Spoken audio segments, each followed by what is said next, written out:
ಅತ್ಯಾಚಾರಿಗೆ ಗಲ್ಲು ನೀಡಲು ಎಸ್ಎಫ್ಐ ಪ್ರತಿಭಟನಾ ಮನವಿ.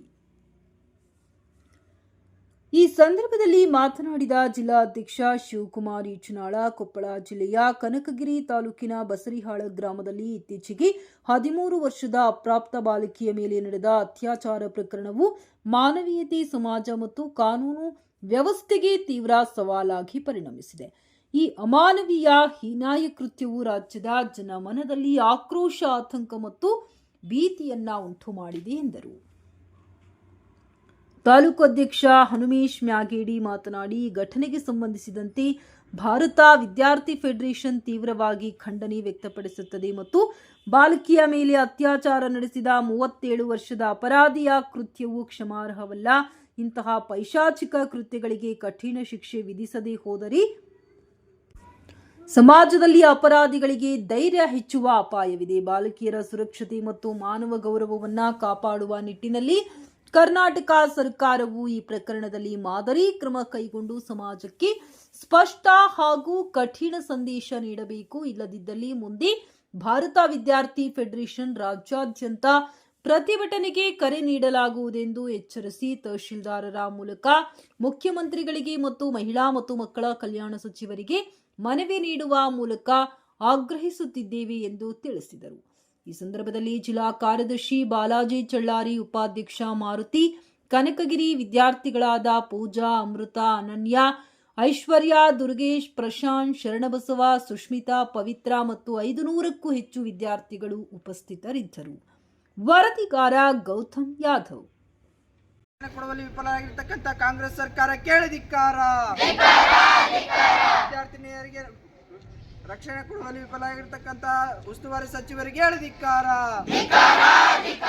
ಬೇಕೇ ಬೇಕು, ಬೇಕೇ ಬೇಕು, ಅತ್ಯಾಚಾರಿಗೆ ಕಠಿಣ ಶಿಕ್ಷೆ ಆಗಲೇಬೇಕು.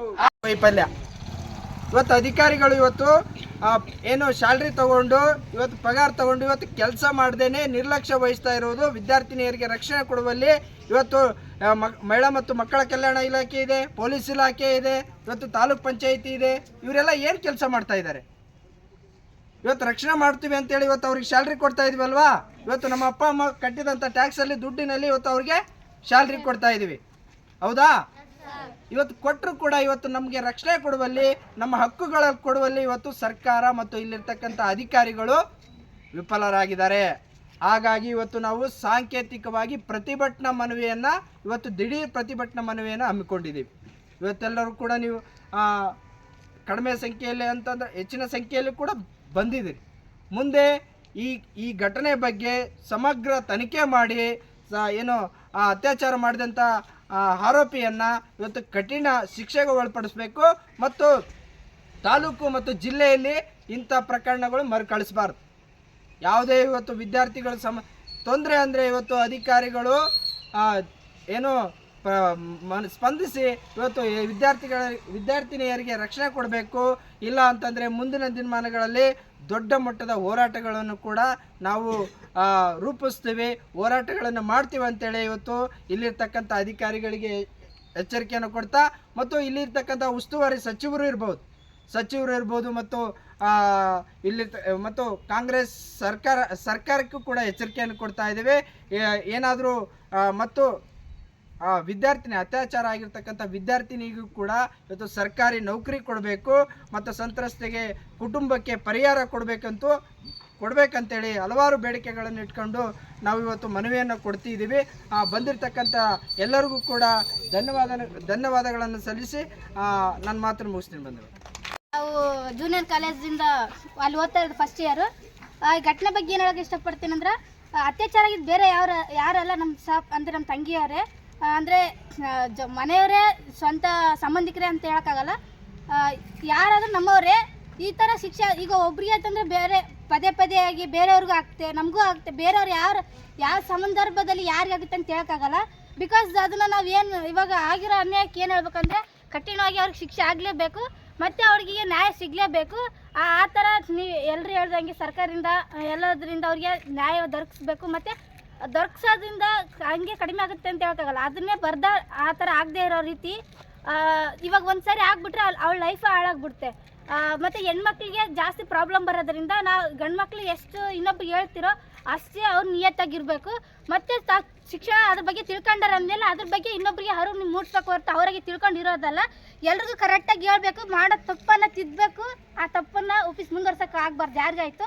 ಒಂದು ವೇಳೆ ಎಲ್ಲ ಮನೆಯಲ್ಲಿ ಹೆಣ್ಮಕ್ಳು ಇದ್ದೇ ಇರ್ತಾರೆ, ಇವನ್ ಅಕ್ಕ ತಂಗಿರು ತಾಯಿ ಇರ್ತಾರೆ, ಚಿಕ್ಕಮ್ಮ ಇರ್ತಾರೆ, ಯಾರೇ ಇರ್ತಾರೆ. ಯಾರು ಆದರೂ ಬೇರೆ ಎಲ್ಲ ಎಲ್ರಿಗೂ ಕರೆಕ್ಟಾಗಿ ಸಮಾನತೆ ಸಿಗಬೇಕಂದ್ರೆ ಎಲ್ಲರೂ ಅರ್ಥಕೊಂಡು ಯಾರೇ ಆಗಲಿ ಗಂಡು ಮಕ್ಳಿಗೆ ಆಗಲಿ ಹೆಣ್ಮಕ್ಳಲ್ಲಿ ತಪ್ಪು ಮಾಡಿ ಅಂದರೆ ಅದು ಸರಿಪಡಿಸ್ಕೊಂಡು ಎಲ್ಲರೂ ನಮ್ಮವರನ್ನೋ ಭಾವನೆಯಿಂದ ನಾವು ಒಂದೇ ಒಂದು ವೇಯಿಂದ ನಾವು ನೋಡಿದಾಗ ಯಾವುದೇ ಈ ಥರ ಪ್ರಾಬ್ಲಮ್ಸ್ ಬರಲ್ಲ. ಇವಾಗ ಈ ಥರ ಪ್ರಾಬ್ಲಮ್ಸ್ ಬರೋದ್ರಿಂದ ಹೊರಗಡೆ ತಂದೆ ತಾಯಿಗೆ ಏನೆಲ್ಲ ಪ್ರಾಬ್ಲಮ್ ನಮಗೆಲ್ಲ ಸಾಲಿ ಕಲಿಯೋಕ್ಕೆಲ್ಲ ಆಗಲ್ಲ. ಯಾಕಂದರೆ ಈ ಥರ ಹೊರಗಡೆ ಅತ್ಯಾಚಾರ ಆಗೋದು ಈ ಥರ ಆಗ್ತೈತೆ, ನೀವೇ ಕಲ್ತು ಏನು ಮಾಡ್ತಾರೆ, ಸುಮ್ಮನೆ ಮನೆಗೆ ಸೇವ್ ಆಗಿರ್ರಿ, ಹೋಗಿ ಲೈಫ್ ಯಾಕೆ ಕಾಳು ಮಾಡ್ಕೊಂತೀರಿ ಅಂತ ಹೇಳ್ತಾರೆ. ನಾವು ಸಾಲಿ ಕಲಿಯೋಕ್ಕೆ ನಮ್ಮ ಲೈಫ್ ನಾವು ಒಂದು ವೇಲ್ ತರಬೇಕು, ಒಂದು ದಾರಿಯಲ್ಲಿ ನಾವು ಕರೆಕ್ಟಾಗಿ ಹೋಗ್ಬೇಕು, ನಮ್ಮ ಕಾಲ ಮೇಲೆ ನಾವು ನಿಂತ್ಕೋಬೇಕಂತೇಳಿ ನಾವು ಅದು ಕೂಲಿ ಬಿಟ್ಟು ಸಾಲಿ ಕಲಿಬೇಕಂತ ಬಂದರೆ ಈ ಥರ ಹೊರಗಡೆ ಸಮಾಜದಲ್ಲಿ ಈ ಥರ ಪ್ರಾಬ್ಲಮ್ ಆಗೋದ್ರಿಂದ ನಮಗೆ ಕಲಿಯೋಕ್ಕಾಗಲ್ಲ. ಹಂಗಾಗಿ ಶುದ್ಧವಾಗಿರೋರು ಅಣ್ಣ ತಮ್ಮಂದ್ರೆ ಶುದ್ಧವಾಗಿರ್ತಾರ ಅಷ್ಟೇ ಅಲ್ಲದೆ ಅದೊಂದು ಕಾಮ ಅನ್ನೋದು ಇರ್ತಲ್ಲ, ಅದು ಅತಿ ಹೆಚ್ಚಾಗಿ ಬಂದಾಗ ಈ ಥರ ಮಾಡ್ತಾರೆ ಅನ್ನೋದು ಕೇಳ್ಪಟ್ಟಿದ್ದು. ಬಟ್ ಅದನ್ನು ನಾವು ಎಷ್ಟು ಕಂಟ್ರೋಲಲ್ಲಿ ಇಟ್ಕೊತೀವೋ ಆ ಥರ ಮಾಡೇ ಇರೋಕ್ಕೂ ಅವ್ರ ಕೈಯಲ್ಲಿ ಆಗುತ್ತೆ ಅಂತೇಳಿ ನಾನು ಎಕ್ಸ್ಪೆಕ್ಟ್ ಮಾಡ್ತೀನಿ. ಹಾಗಾಗಿ ನಾವು ಮುಂದುವರಿಬೇಕಂದ್ರೆ ನಮ್ಮವರು ಮತ್ತು ನಾವು ಮುಂದುವರಿಬೇಕಂದ್ರೆ ಎಲ್ಲ ಒಂದು ಎಲ್ಲರೂ ಒಂದೇ ಸಮಾನತೆ ಎಂಬ ಒಂದು ಇದರಲ್ಲಿ ನೋಡಿಕೊಂಡು ನಮ್ಮವ್ರ ಅಕ್ಕ ತಂಗಿಯವರು ನಮ್ಮ ಭಾವನೆ ಆ ಭಾವನೆಯಿಂದ ನಾವು ಹೋಗಿ ಎಲ್ಲರೂ ಒಂದೇ ಒಂದು ಸರಿಯಾಗಿ ನೋಡ್ಕೋಬೇಕಂತೇಳಿ ಹೇಳೋಕೆ ಇಷ್ಟಪಡ್ತೀನಿ. ಈಗ ಆ ಹುಡುಗಿಗೆ ಕರೆಕ್ಟಾಗಿ ನ್ಯಾಯ ಸಿಗಬೇಕು, ಅವ್ರ ಮನೆಯವ್ರಿಗೆ ನ್ಯಾಯ ಸಿಗಬೇಕು. ಮತ್ತು ನ್ಯಾಯ ಸಿಗ್ಬೇಕಂದ ತಕ್ಷಣ ಈಗ ಗೌರ್ಮೆಂಟ್ ನೌಕರಿ ಕೊಟ್ಟ ತಕ್ಷಣ ಅವಳಿಗೆ ಒಂದು ಪರಿಹಾರ ಆದ ತಕ್ಷಣ ಅದು ಯಾವುದು ಸಾಲ್ವ್ ಆಗಲ್ಲ. ಯಾಕಂದರೆ ಆಲ್ರೆಡಿ ಅವಳ ಲೈಫೇ ಒಂದು ಇದಕ್ಕೆ ಬಂದ್ಬಿಟ್ಟೈತಿ. ಹಂಗಾಗಿ ಆಗಬೇಕು, ಅವಳಿಗೆ ಕರೆಕ್ಟಾಗಿ ನ್ಯಾಯ ಸಿಗ್ಬೇಕಂದ್ರೆ ತಪ್ಪು ಮಾಡಿದ್ರೆ ಕಠಿಣವಾಗಿ ಶಿಕ್ಷೆ ಆಗಲೇಬೇಕು. ಆ ಶಿಕ್ಷೆಯಿಂದ ಬೇರೆ ಯಾವ ಗಂಡ್ಮಕ್ಳನ್ನ ಆ ಕಡೆ ಕೆಲಸಕ್ಕೆ ತಲೆ ಹಾಕ್ಬಾರ್ದು. ಆ ಥರ ಶಿಕ್ಷೆ ಅವ್ರು ಕೊಡಬೇಕು. ಹೆಣ್ಮಕ್ಳಿಗೆ ಅವ್ರ ಮನೆಯವ್ರಿಗೆ ಅವಳಿಗೆ ಕರೆಕ್ಟಾಗಿ ಒಂದು ನ್ಯಾಯ ದೊರಕಿಸಿ ಮತ್ತು ಅವಳಿಂದ ಇನ್ನೊಬ್ಬರಿಗೆ ಆಗುವಂಥ ಸಹಾಯವನ್ನು ಎಕ್ಸ್ಪೆಕ್ಟ್ ಮಾಡೋಕ್ಕೆ ಇಷ್ಟಪಡ್ತೀನಿ. ಅದೇ ಥರನೇ ಎಲ್ಲ ಹೆಣ್ಮಕ್ಳನ್ನು ನಮ್ಮ ಜವಾಬ್ದಾರಿ ನಾವು ಎಷ್ಟೇ ಇದ್ರೂ ಈ ಥರ ಎಷ್ಟೇ ಸಮಸ್ಯೆಗಳು ಬಂದರೆ ಎದುರಿಸ್ತೀವಿ. ಬಟ್ ಕೈ ಮೀರಿ ಈ ಥರ ಮಾಡಿದಾಗ ಏನು ಮಾಡೋಕ್ಕಾಗಲ್ಲ. ತಂದೆ ತಾಯಿಗಳು ಅಷ್ಟೇ ಜವಾಬ್ದಾರಿಯಿಂದ ನೋಡ್ಕೊಂಡ್ರೆ ಈ ಥರ ಸಮಸ್ಯೆ ಆಗಿ ಎಲ್ಲರಿಗೂ ಹೆಣ್ಮಕ್ಳಿಗೆ ಒಬ್ಬರಿಗೂ ಆಗೋ ಸಮಸ್ಯೆ ಎಲ್ರಿಗೂ ಸಮಸ್ಯೆ ಆಗುತ್ತೆ. ಅದೇ ಗಂಡ್ಮಕ್ಳು ಅರ್ಥ ಮಾಡ್ಕೋಬೇಕು, ನಾವು ಯಾವ ಥರ ಸೇವ್ ಮಾಡ್ಬೇಕು ಎಲ್ಲರನ್ನ ಅನ್ನೋದು. ಎಲ್ಲರೂ ಜಾಸ್ತಿ ಫೋರ್ಸಲ್ಲಿ ಇವಾಗ ಇಲ್ಲೇ ಎಲ್ಲ ಸರ್ಸ್ ಎಲ್ಲರೂ ಈಗ ಯಾರು ಗರ್ಲ್ಸೇ ಇಲ್ಲ, ನಮಗೆಲ್ಲ ಹೇಳ್ತಾ ಇದ್ರಿ ಹೋರಾಟ ಬಗ್ಗೆ ಈ ಥರ ಆಗೈತೆ ಅಂತ. ಬಟ್ ಯಾವ ಗರ್ಲ್ಸ್ ಟೀಚರ್ಸೇ ಇಲ್ಲ, ಗೆಸ್ಟ್ ಟೀಚರ್ಸ್ ಇಲ್ಲ, ಎಲ್ಲ ಪೊಲೀಸ್ ಸರ್ ಆಯಿತು ಮತ್ತು ಸರ್ ಆಯಿತು, ಎಲ್ಲರೂ ಬಂದಿದ್ದೀರಾ ಹೇಳ್ತಾ ಇದ್ದೀರಾ. ಹಂಗಾಗಿ ನೀವು ಹೆಂಗೆ ತಿಳ್ಕೊಂಡಿದ್ದೀರೋ ಈ ಥರ ಇಲ್ಲ ಅಣ್ಣವ್ರು ತಮ್ಮನವ್ರು ಬಂದರೆ ಅವರು ತಿಳ್ಕೊಂಡು ಬೇರೆಯವ್ರಿಗೆ ತಿಳಿಸಿ ತಪ್ಪನ್ನು ಆಗದೇ ಇರೋ ರೀತಿಯಲ್ಲಿ ನಾವು ಕಾಪಾಡ್ಕೊಂಡು ಹೋಗ್ಬೇಕಂತೇಳಿ ಹೇಳಕ್ಕೆ ಇಷ್ಟಪಡ್ತೀನಿ.